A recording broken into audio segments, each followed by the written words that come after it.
Battletoads and Battlemaniacs brought everyone's favorite space frogs onto your Super NES back in 1993. Developed by Rare and published by Tradewest, Battlemaniacs is the sequel to the incredibly popular Battletoads that was originally released a couple of years prior on the NES. The original game was well liked by most kids, even if almost none of us ever made it past the third stage due to its extreme difficulty. Still, it looked great and played well, and even let you play with two players at the same time if you had a penchant for wanting to torture your friends by making the game even harder than it already was. And even though Battletoads sold well, no immediate follow-up was announced the next year, which left us kids wondering if Tradewest had just tossed these toads into a shallow pond. But as 1993 rolled around, we got not one, not two, but three brand new Battletoads games in the same year. The Game Boy game was just more or less a port of the NES game to the Game Boy, which was still toadtacular for us kids wanting some Battletoads on the go. The other NES and Super NES games saw the Battletoads teaming up with the Lee brothers in Battletoads vs. Double Dragon, which did a great job of mixing the two franchises together in a pretty fun brawler. And while both of those games are worth talking about more, the one we're focusing on today is the one that generated the most excitement for Battletoads fans like me, as it was the actual heir apparent to the NES original, and also the first real Battletoads game released on the insanely popular Super NES. With Rare back at the helm and Nintendo Power gushing about the game before its release, Battletoads fans couldn't wait to get their hands on the next big thing from Rare. But did Battlemaniacs live up to the hype and become the definitive Battletoads experience? Or were these toads rushed out the door for a disappointing sequel that couldn't live up to the original? Well, get on your favorite hoverbike because we're about to see if Battlemaniacs ended up being a toad load of fun.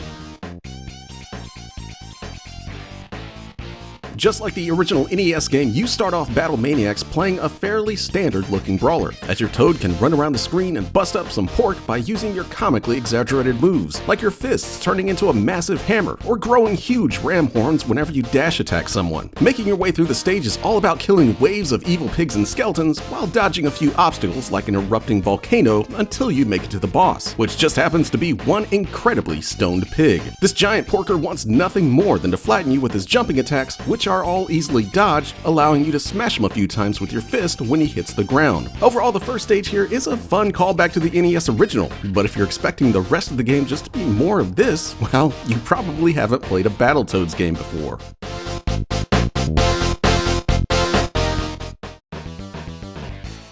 Stage 2 sees you on a hoverboard, slowly drifting your way down a massive tree trunk, which is again pretty much what you did in Stage 2 of the NES game, just minus the hoverboard. You can move that hoverboard around the screen to attack enemies and dodge stuff like fans that blow you into spikes or rats with magnets that try to pull you over and knock you off your hoverboard. Being careful though and paying attention to your surroundings will get you through the majority of this level, but the game decides to go full-on asshole at the very end as it sends you screaming down a very narrow passageway with almost no room to maneuver around the huge spikes on each side of you. This is officially where Battlemaniacs decides to let everyone know that not only did it bring back a lot of the NES's game stages and ideas with it, but it also brought along the same incredibly unforgiving difficulty. And as you'd expect, one wrong move here is basically instant death. And before you know it, you'll be at the continue screen to do the entire thing over from the beginning in the hope that you can somehow, this time, make it through this frustrating tunnel of pain.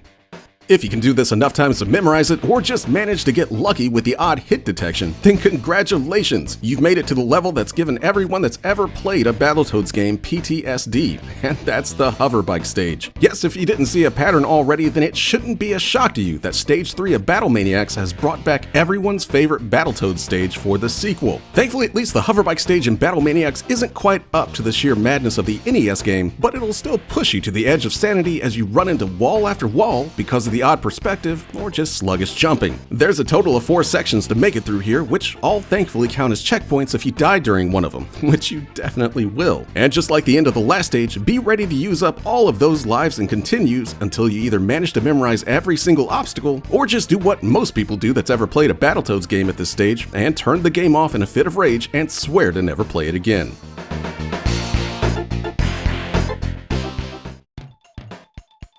But let's say you somehow do manage to make it past the Hoverbike stage, and you're hoping that maybe Battlemaniacs will have mercy on you by giving you something a bit easier for stage 4. Well, as soon as you see yourself riding on the back of a giant snake and jumping over spike traps with zero room for error, then you know that Battlemaniacs has instead found another layer of memorization hell for you to master. Yes, the notorious snake level from the first Battletoads makes its triumphant return here, and if you didn't think Rare was gonna bring this one back to haunt your dreams again, then you only have yourself to blame. It's still just as impossible as it was in the first game, only somehow made even more ridiculous, since this is a Super NES game and all the characters have to be way larger than the tiny toads you played as on the NES. The side effect of this is that you can only see about 10 feet in front of wherever the snake's taking you, giving you almost zero time to react to obstacles, or many times not even being able to see where the snake's going. Any death will, of course, send you back to the beginning of one of the 3 sections that you'll need to make it through, with the last being an ice section that forces you to use your inertia on the ice to slide past a few of the obstacles, one of which is the exit to the level, making you jump off the snake fast enough to carry yourself underneath a couple of spikes and through the door. But if you don't have enough inertia, or you didn't see that you needed to jump in time, then you're basically just stuck sitting underneath these spikes inches from the end of the level. And all you can do is stand up and die instantly just so you can do the whole section over again. And that's if you have any lives or continues left at this point, which you probably don't, because this game wants to crush your soul as often as it can.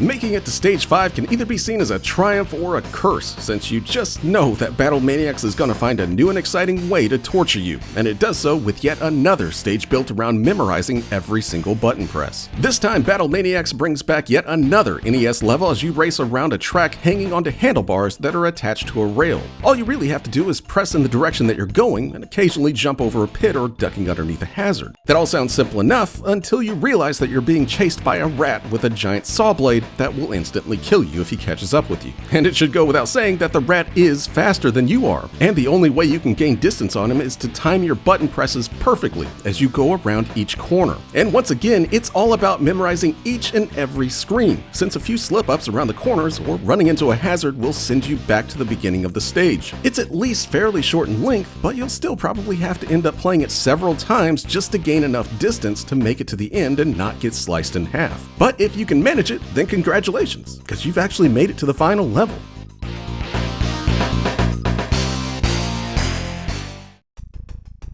Battlemaniacs closes things out as you descend a massive tower, fighting your way through a few enemies and dodging the various stuff that's being shot at you along the way down. Now, you may be thinking that this seems a little bit easier than what the other stages have been so far, and you'd be right. At least until the level suddenly explodes for no reason and you're back at the beginning. So what happened? Well, surprise, surprise, much like a stage from the first Battletoads, a rat appears at the top of the screen, which you just have to easily dodge to be done with as he goes off the bottom of the screen. But if you do that, then you've already lost. What you're supposed to do is race the rat to get to the bottom before he does and blows the tower up. So you'll need to drop down the tower as fast as possible while occasionally punching the rat to the side to slow him down. And I can't believe I'm going to say this, but I actually enjoyed this part. It's not just the rigid memorization that most of the game has been up to this point, and actually gives you a little room to screw up or push the rat back if he gets too close. Of course, you've got to do it 3 times to beat the stage, with each section getting trickier and trickier, but overall it was probably one of the more enjoyable stages in a game that really hasn't offered up anything much at this point besides seething anger.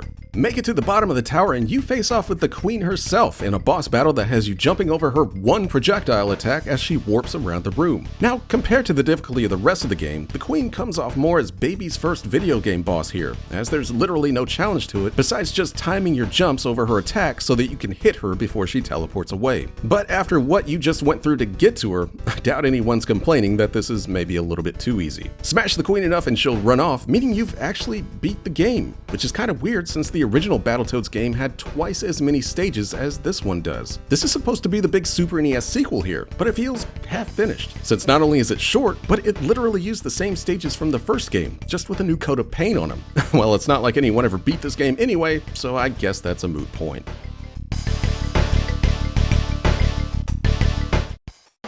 Battletoads for the NES was always one of those games people either loved or hated due to its incredibly ridiculous difficulty, and Battlemaniacs is no different. Personally, I always really liked the original Battletoads. Even though I generally never get too far in it, I always at least enjoyed playing it, and it didn't hurt and it looked and sounded terrific for an NES game. So in theory, Battlemaniacs should be just as enjoyable, since it basically takes the original game and blows it up on the Super NES with even better graphics and sound. But for some reason, Battlemaniacs just never hit home with me in the same way. For one, I think the game actually somehow looks worse than the NES game, with a darker, more comic book look to it that didn't grab me like its bright, cartoonish predecessor did. And as mentioned before, those big characters sure do look cool, but it also made sections of the game way harder than they should have been simply because you can't see around as much. I don't know guys, I'm sure I'll be sacrificed for this, but I just never really cared too much for Battlemaniacs. And if given an option out of all of the Battletoads games out there, I'd probably actually put Battlemaniacs dead last. I just don't think it's very fun, and the NES game did everything this one does, just better. So yeah, in the end, if someone wants to get into Battletoads these days, this probably isn't the game I'd point to get started with. I'm sure a lot of people love this one, but it's just never done anything for me besides making me wish I was playing the NES original. But if you're already a Battletoads fan and somehow missed out on this one, then Battlemaniacs may still be worth checking out, warts and all.